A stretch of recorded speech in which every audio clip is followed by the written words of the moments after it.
সকল সিন্ডিকেট ভেঙে দিবে ভবিষ্যতের নতুন প্রধানমন্ত্রী জেএনপির আহ্বায়ক জনাব নাহিদ ইসলাম।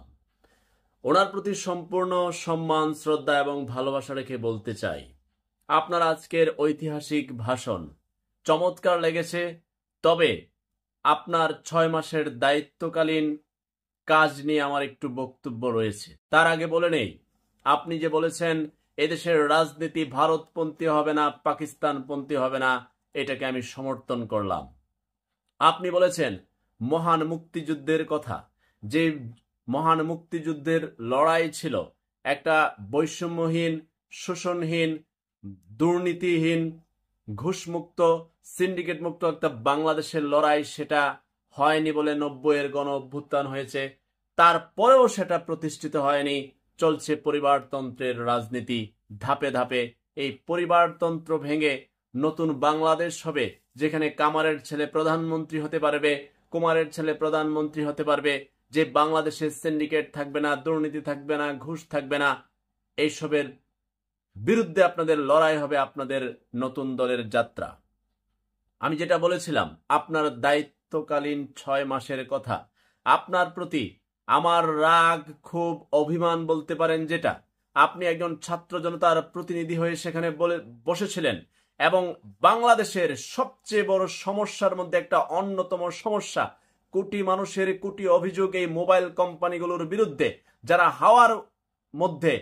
হাওয়ার উপরে তারা নানান রকম পলিসি করে, অফারের প্যাকেজ করে, এই যে একটা এরকম ভাবে মানুষকে হয়রানি করে টাকা পয়সা নিয়ে যাচ্ছে।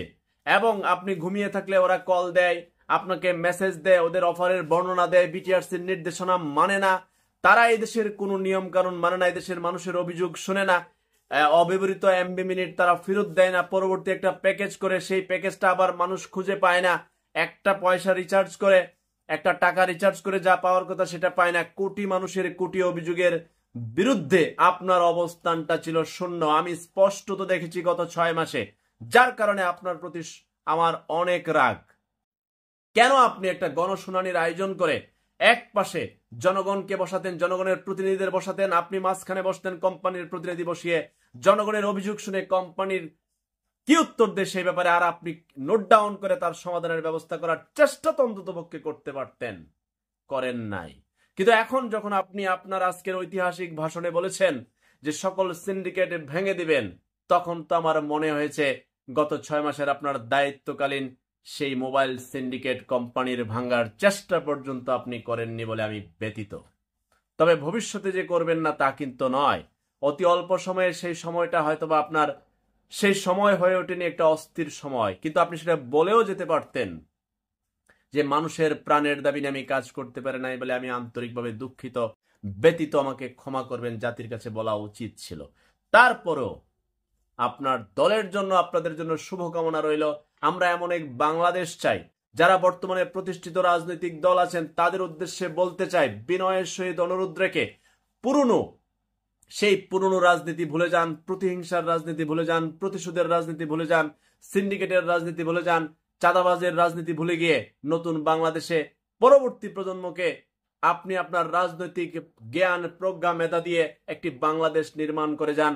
আর কোনো রাজনৈতিক লড়াই চাই না। 15-20 বছর পরে পরে একটা রাজনৈতিক লড়াই হয়, নেতা মরে না, নেতার ছেলেও মরে না, মরে কৃষক জনতা, মেহনতি মানুষের সন্তান, আর মায়ের বুক খালি হয়, বাবা নীরবে কাঁদে।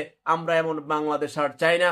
গণতান্ত্রিক ধারা মোতাবেক এদেশের রাজনৈতিক পট পরিবর্তন হবে। কোন রাজনৈতিক লড়াইয়ে আমরা এই ধরনের পরিবর্তন চাই না। আমরা চাই যে শাসন করবে সে যেন গণতান্ত্রিক পদ্ধতিতে জনগণের কথা শুনে, কৃষকের কথা শুনে, কামারের কথা শুনে, কুমারের কথা শুনে, সকলের অধিকার সমান হয় এবং বাক স্বাধীনতা থাকে। আমরা এমন এক বাংলাদেশ দেখে যেতে চাই, এমন এক বাংলাদেশ রেখে যেতে চাই। সকল রাজনৈতিক দল সহ যারা গণতন্ত্রকামী লড়াই আছেন, আগামী নির্বাচনের জন্য প্রস্তুতি নিচ্ছেন, আশা করি আপনারা এমন ভাবে প্রস্তুতি নেবেন, নতুন প্রজন্মের কাছে আপনার রাজনৈতিক প্রজ্ঞা মেধা দিয়ে নতুন বাংলাদেশ উপহার দিবেন। আল্লাহ হাফেজ।